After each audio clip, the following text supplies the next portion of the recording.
കഴിഞ്ഞ തവണ 100 സീറ്റ് നേടിയ മുന്നണിയാ. ഇത്തവണ അത് 70 സീറ്റിൽ ഒതുങ്ങി. അത് നിങ്ങളുടെ ഭരണത്തിന്റെ നേട്ടാ. അത് നിങ്ങൾ കാലുവാരി കൊണ്ട് സംഭവിച്ചതാ.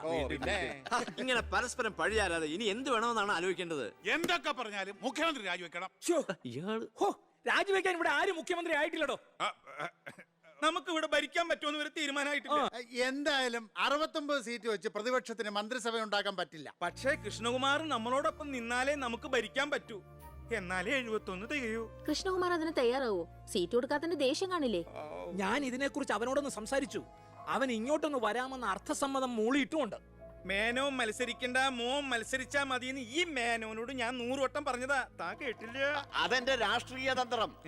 മകനെ നിർത്തിയിരുന്നെങ്കിൽ പ്രതിപക്ഷം പറയും മക്കൾ രാഷ്ട്രീയമെന്ന്. അച്ഛന്റെ പിൻബലമില്ലാതെ മക്കൾ സ്വയം വളരണം. അവനത് തെളിയിച്ചു. അതിനുവേണ്ടിയാ ഞാൻ എതിർത്തത്. വരണം വരണം വരണം.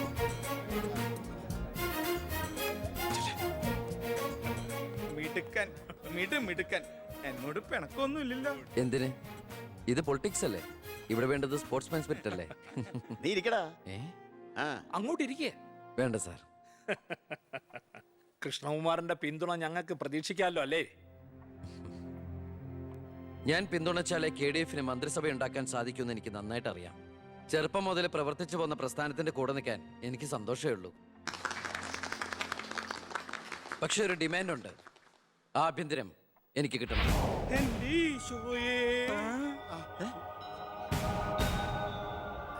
ഞാൻ ആ കാര്യം പറയാനിരിക്കായിരുന്നു. Home minister ആകാനോ? അത് നടപ്പില്ല. മന്ത്രി ആകണമെങ്കിലേ വകുപ്പിനെ കുറിച്ച് അറിയണം, പ്രവൃത്തി വരികയോ വേണം. ആരതൊക്കെ പഠിച്ചിട്ട് ഇവിടെ മന്ത്രിയാണത്? ദിവാരേട്ടൻ ഗതാഗത മന്ത്രിയായിട്ട് ഇരുന്നിട്ടില്ലേ? പണ്ടെങ്ങോ ബസ്സിൽ കയറിയതാണോ പ്രവൃത്തി പരിചയം? വണ്ടി ഓടിക്കാൻ അറിയോ ദിവാരേട്ടന്? വേണ്ട. ആക്സിലേറ്റർ ക്ലച്ചും ബ്രേക്കും തിരിച്ചറിയോ? ഇല്ല. ഇതായിരിക്കണേ കിഴിപ്പുള്ളി സാറ്. പണ്ട് വിദ്യുച്ഛക്തി വകുപ്പ് കൈകാര്യം ചെയ്തിരുന്ന ആളല്ലേ? ഒന്ന് ചോദിച്ചോട്ടെ, ഈ വിദ്യുച്ഛക്തി എങ്ങനെ ഉണ്ടാക്കുന്നേ?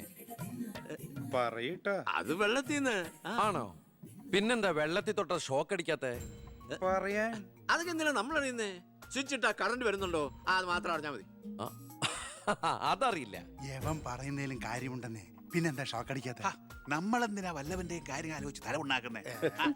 ഏതൊരു ജോലിക്കുണ്ട് യോഗ്യത ടെസ്റ്റ്. സത്യത്തിൽ മന്ത്രിയാകാനും വേണം ഒരു പരീക്ഷ. ഈ IAS IPS ഒക്കെ പോലെ IIPS, Indian institute of political science, അത് പഠിക്കണം. അല്ലെങ്കിൽ വേണ്ട.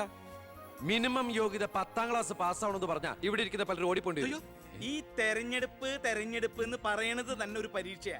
ആ പരീക്ഷ പാസ്സായവർക്ക് മാത്രമേ മന്ത്രിയാവാൻ പറ്റൂ. അതൊരു പരീക്ഷയല്ല സാറ്, പരീക്ഷണമാണ്. ഇവനെങ്കിലും ശരിയാവോ എന്നുള്ള ജനങ്ങളുടെ പരീക്ഷണം.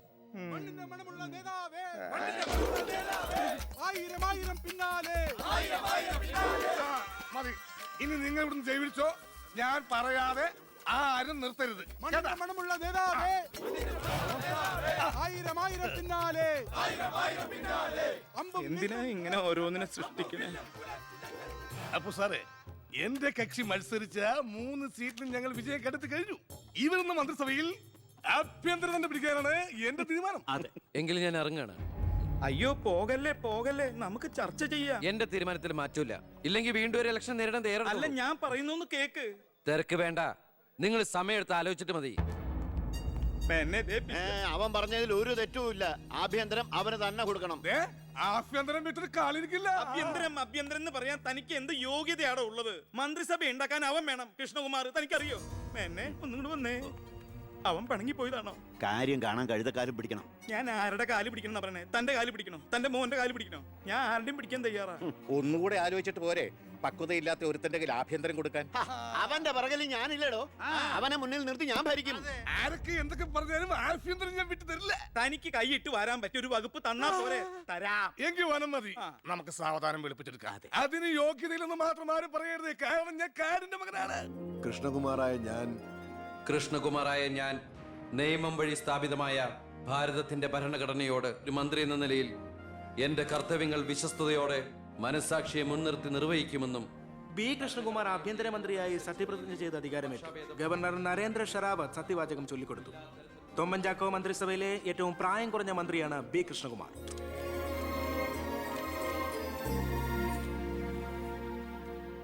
പുരകത്തുമ്പോൾ വാഴ വെട്ടുന്നു എന്ന രീതിയിലല്ലേ ഭൂരിപക്ഷം തികയ്ക്കാൻ ബുദ്ധിമുട്ടിയ KDF നിന്നും നിങ്ങൾ ആഭ്യന്തരമന്ത്രി സ്ഥാനം വില പറഞ്ഞു വാങ്ങിച്ചത്? എനിക്ക് കിട്ടിയ അവസരവും ഉപയോഗിച്ചു എന്നുള്ളത് ശരിയാണ്. അത് പക്ഷേ എന്റെയും കുടുംബത്തിന്റെയും സാമ്പത്തിക ഭദ്രത അരക്കെട്ട് ഉറപ്പിക്കാനോ അധികാര ദുർവിനിയോഗത്തിനോ അല്ല, മറിച്ച് എനിക്ക് കിട്ടിയ ഈ അധികാരം ജനനന്മയ്ക്കായി വിവേകത്തോടെ ഉപയോഗിക്കാനാണ്. അച്ഛനെതിരെ മത്സരിച്ചപ്പോഴുണ്ടായ മാനസികാവസ്ഥ? ഞാൻ അച്ഛനെതിരായിട്ടല്ല, അച്ഛന്റെ രാഷ്ട്രീയ നയങ്ങൾക്കെതിരെയാണ് മത്സരിച്ചത്. രാഷ്ട്രീയം വ്യക്തിനിഷ്ഠമല്ല. അച്ഛനെ തോൽപ്പിച്ചപ്പോൾ എന്തു തോന്നി? ഞാനല്ലോ തോൽപ്പിച്ചത്, ജനങ്ങളല്ലേ. രാഷ്ട്രീയക്കാർ കൊള്ളരുതായ്മ കാണിച്ചാൽ വോട്ടിങ്ങിലൂടെ പുറത്താക്കാൻ ജനങ്ങൾക്ക് അവകാശമുണ്ട്. അപ്പോൾ താങ്കളുടെ അച്ഛൻ ശ്രീ ബാലഗംഗാധരൻ ഒരു കൊള്ളരുതാത്തവരും അഴിമതിക്കാരും ഒക്കെ ആണെന്നാണോ ബഹുമാനപ്പെട്ട മന്ത്രി പറയുന്നത്? ഞാനൊരു വ്യക്തിയല്ല ഉദ്ദേശിച്ചത്. അച്ഛൻ കുറ്റവിമുക്തനാണെന്ന് തെളിയിക്കപ്പെട്ട താങ്കൾ ഈ മന്ത്രിസ്ഥാനം ഒഴിഞ്ഞ് അദ്ദേഹത്തിന് വീണ്ടും ഒരു അവസരം നൽകുമോ? അച്ഛൻ നിരപരാധിയാണെന്ന് തെളിഞ്ഞാൽ പാർട്ടി ആവശ്യപ്പെട്ടാൽ എന്റെ മന്ത്രി പദവിയും MLA സ്ഥാനവും ഉപേക്ഷിക്കാൻ ഞാൻ തയ്യാറാണ്. കുറച്ച് സമയം, ഒരുപാട് കാര്യങ്ങൾ. അപ്പോ നമുക്ക് വീണ്ടും കാണാം.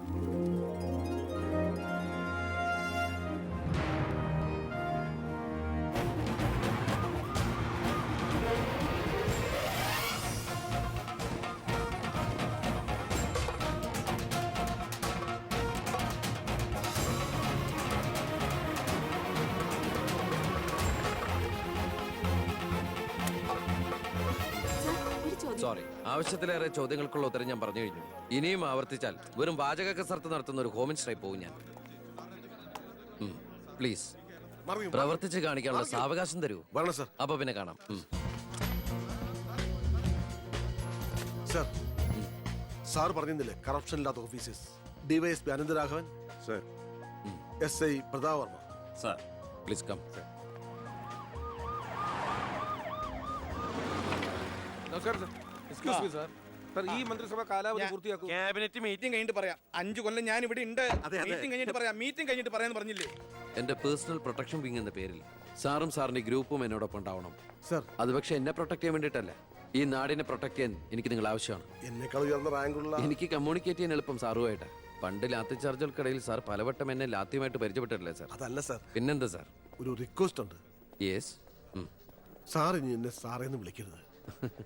ഒരു മന്ത്രിയായെന്ന് കരുതി പെട്ടെന്ന് അപ്പനെ കയറി അവസരപ്പെട്ടാന്ന് വിളിക്കാൻ പറ്റുമോ? ഞാൻ സാറേന്ന് വിളിച്ച് ശീലിച്ചു പോയി.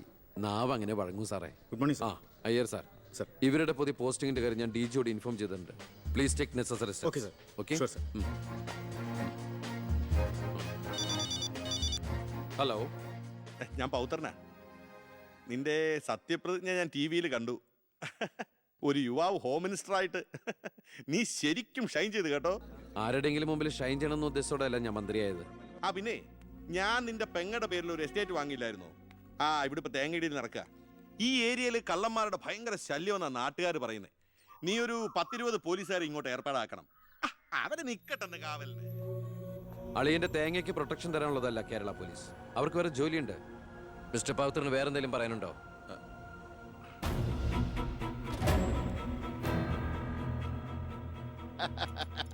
പല വകുപ്പുകളും കൈകാര്യം ചെയ്തിട്ടുണ്ടെങ്കിലും ആഭ്യന്തരം ഇതാദ്യ. മരുന്ന് പയ്യനല്ലേ, അവന് എക്സ്പീരിയൻസ് ഇല്ലല്ലോ. അതുകൊണ്ട് ഭരണം ഒക്കെ ഞാൻ തന്നെയാ. ആയിക്കോട്ടെ, വിളിയോട് വിളി. അത് പിന്നെ വിളിക്കാതിരിക്കൂ. സാറിന്റെ ലേഖനം അപാരം. ഇനി അങ്ങോട്ട് ശുക്രദേശയാ. തട്ട് ചെണ്ടയ്ക്കും തുട്ടുപാരാർക്കും. അങ്ങനെ ഞാൻ ഉദ്ദേശിച്ചത് മന്ത്രിയായതിന്റെ ചെണ്ടോട്ടും ആഘോഷവും എന്നാ. ഇരിക്കടാ. ഇരിക്കേ, അച്ഛാ ഒരു മിനിറ്റ്. അനുഗ്രഹം മേടിക്കാനായിരിക്കും. ചെന്ന്, ചെന്ന്. ആയിക്കോട്ടെ ആയിക്കോട്ടെ. ഈശോയെ. അച്ഛൻ അവിടെ ഇരിക്കേ. ഇത് മന്ത്രിയുടെ കസേരയല്ലേ? ഇവിടെ ഇരിക്കേണ്ട ഞാൻ ഇവിടെ ഇരുന്നില്ലെങ്കിൽ അവിടെ പട്ടി കയറി ഇരുന്ന് ഇറങ്ങി. ഞാൻ ഉദ്ദേശിച്ചത് ഒരു ബനാന ടോക്കാണ്. പഴഞ്ചൊല്ല് ഷോ കയ്യിൽ നിന്ന് പോയി. ഉണ്ടായിരുന്നു. അച്ഛൻ ഒരുപാട് കൊല്ലായിട്ട് ഈ നാടിനു വേണ്ടി കഷ്ടപ്പെടുന്നതല്ലേ? ഇനി കുറച്ചു കാലം റെസ്റ്റ് എടുക്ക്. നമുക്ക് ആരോഗ്യമൊക്കെ നോക്കണ്ടേ? അതെ അതെ, മകൻ ഇവിടെ ഹോം മിനിസ്റ്റർ ആകട്ടെ. അച്ഛൻ ഇനി കുറച്ച് നാള് ഹോമിലെ മിനിസ്റ്റർ ആകട്ടെ. വേണ്ടല്ലേ? ആ അമ്മേ, ഞാൻ ഓഫീസിൽ എത്തിയുള്ളൂ. പിന്നെ അച്ഛൻ അങ്ങോട്ട് വരുന്നുണ്ട്. കുറച്ചു കാലം അവിടെ കാണും. സന്തോഷായില്ലേ? അച്ഛന് ഇഷ്ടപ്പെട്ട ആഹാരങ്ങളൊക്കെ ഉണ്ടാക്കി കൊടുക്കണം. പാലടയും പ്രഥമനൊക്കെ ആയിക്കോട്ടെ. വേണമെങ്കിൽ വീട്ടിൽ ഒരു ATM കൗണ്ടർ ഞങ്ങൾ ഏർപ്പാടാക്കി തരാം. ATM? അതെ, എനി ടൈം മദ്യം ചുമ്മാ അടിച്ച് വീലായിട്ട് വാള് വെച്ചോട്ടെ സാർ. ഇനിയിപ്പോ ആര് ചോദിക്കാൻ? എന്തിനാ സാർ എന്ന് സമയം കളയുന്നത്? ഇപ്പൊ പോയ സന്ധിക്കുമ്പോ വീട്ടിലെത്താം. ഇവിടെ ഞങ്ങൾക്ക് 100 കൂട്ടം പണികളുണ്ടെന്നേ. അച്ഛനോട് നിന്നാലേ നമ്മുടെ പണി നടക്കത്തില്ല. ഓ, എന്തൊക്കെ ആഗ്രഹങ്ങളായിരുന്നു. പോകുന്ന പോക്ക് കണ്ടില്ലേ? CPU പോയ കമ്പ്യൂട്ടറിനെ പോലെ. സർ, കളക്ടർ ഗോപിനാഥൻ കാണാൻ വന്നിട്ടുണ്ട്. വെയിറ്റ് ചെയ്യാൻ പറയൂ. കുറെ നേരമായി വെയിറ്റ് ചെയ്യുന്നു സർ. കുറച്ചേരം കൂടി വെയിറ്റ് ഇട്ടയർ സാറേ. Okay sir. ഇയാൾ ആരാ? സ്വാമിനാഥൻ അയ്യർ M.Com LLB എന്റെ PA. അയ്യോ അപ്പൊ ഞാനോ? താൻ വേറെ 8ാം ക്ലാസ്സും കുസ്തിയില്ല. അപ്പൊ എന്റെ പോസ്റ്റ് എടോ, നിന്ന നിൽപ്പിൽ മറുകണ്ഠം ചാടിയ തന്നെ ഞാൻ എങ്ങനെ വിശ്വസിക്കാനാ? ഇനി തിരികെ അങ്ങോട്ട് ചെന്ന് അവിടെ വിശ്വസിക്കില്ല. അതെന്റെ കുറ്റമല്ല. അപ്പൊ ഞാൻ എന്ത് ചെയ്യും? ആ, താനെന്തേലും ചെയ്യും. അയ്യോ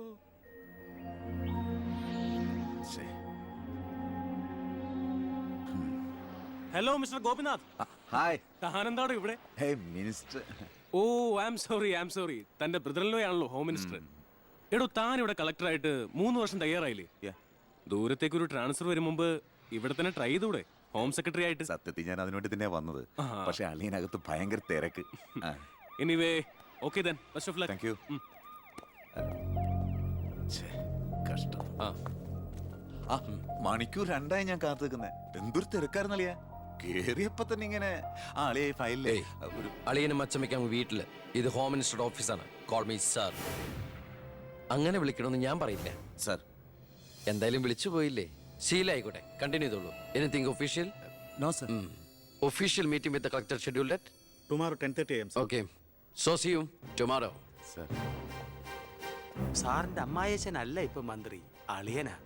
ആള് സ്ട്രൈറ്റാ, വെളച്ചിലൊന്നും നടക്കുകയല്ല. എനിക്കിട്ടും കിട്ടി തട്ട്. വിട്ടോ എന്തൊരു സ്ട്രിക്റ്റ്.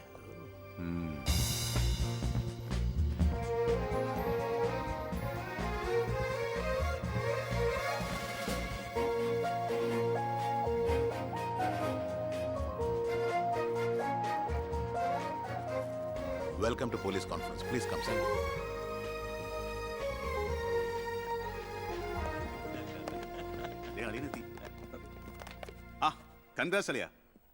മിസ്റ്റർ DGP, നിങ്ങളുടെ പോലീസ് ഓഫീസേഴ്സ് ഹോം മിനിസ്റ്ററെ കാണുമ്പോൾ എങ്ങനെയാണ് ബിഹേവ് ചെയ്യുന്നത്?